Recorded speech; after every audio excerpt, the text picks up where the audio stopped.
তাহলে দেখো introduction to IT একটা ফ্লোচার্ট দেখে নাও, আসতেও পারে পরীক্ষায় এইরকম flowchart to print some of first 100 natural number.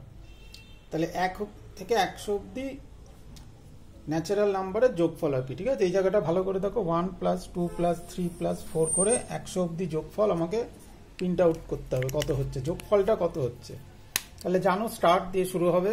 তারপরে ওই অ্যাসাইনিং যেটা দেখো অ্যাসাইন করা আছে n = 1 s = 0, এইগুলো কিন্তু সব ফ্লোচার্টের ক্ষেত্রেই এটা তোমরা মাথায় রাখার চেষ্টা করো যে কোন ক্ষেত্রে কোনটা হচ্ছে।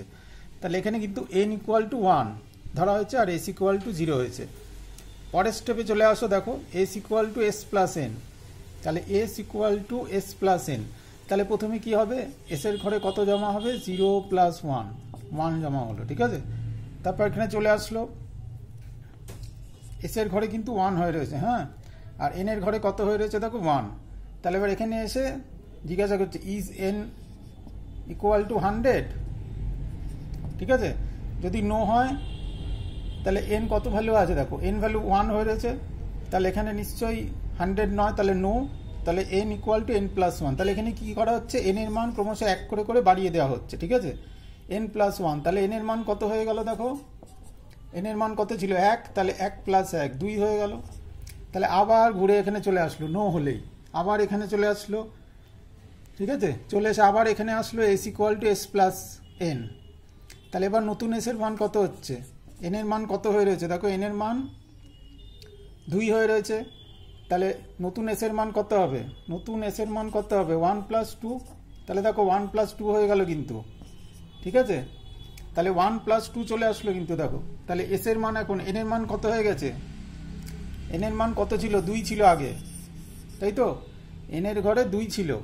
তাহলে এখানে s = s + n, তাহলে s এর নতুন মান হয়ে গেল 1 + 2। তাহলে এখানে আবার জিজ্ঞাসা করা হচ্ছে n এর মান কি 100 হয়েছে, তাহলে n এর মান আসলে কত হয়ে রয়েছে, দেখো আগের স্টেপে কত হয়ে রয়েছে 2, তাহলে এখনো 100 হয়নি, নো। তাহলে আবার n এর মান পরের স্টেপে বেড়ে গেল, 2 + 1 কত হয়ে গেল 3, তাহলে n এর মান 3 হয়ে গেল। তাহলে আবার ব্যাক করে চলে গেল, এসে আবার s = s + n, এবার নতুন মান, তাহলে n এর মান কত হয়ে রয়েছে 3, তাহলে এবার কি হবে 1 + 2 + 3, বোঝা গেল ব্যাপারটা।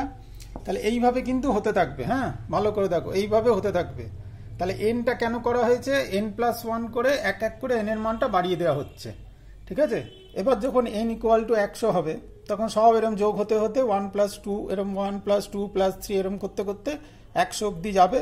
যখন n = 100 হবে, ইয়েস হবে, তখন প্রিন্ট s, অর্থাৎ শেষে সবার শেষে এই যে দেখছো 1 + 2 + 3 + 4 এরম করতে করতে 100 অব্দি যোগফল হয়ে প্রিন্ট s, সবার শেষে sটা প্রিন্ট করবে 100 অব্দি যোগফলের, যেটা বলেছে এখানে 1 + 2 + 3 করে 100 যোগফলের 100 অব্দি যোগফল কত হচ্ছে সেটা প্রিন্ট আউট করবে। ঠিক আছে, বোঝা গেল ব্যাপারটা। তাহলে এই জায়গাটা একটু এই ক্যালকুলেশনটা ভালো করে দেখে নেবে, এই যে n = n + 1 করা হচ্ছে, তারপর এখানে গিয়ে আবার s এর সাথে সেটা যোগ হচ্ছে। ঠিক আছে, আর কত অ্যাসাইন করে নেওয়া হচ্ছে, n = 1 s = 0। ঠিক আছে, এটা মাথায় রেখো। তাহলে এইটা আসতে পারে, বাড়িতে একটু দেখো। ঠিক আছে, একটু দেখে নিও আর বন্ধুদের শেয়ার করে দিও, ওদের দেখলেও সুবিধা হবে। ভালো করে একটু দেখে নিও ফ্লোচার্টটা।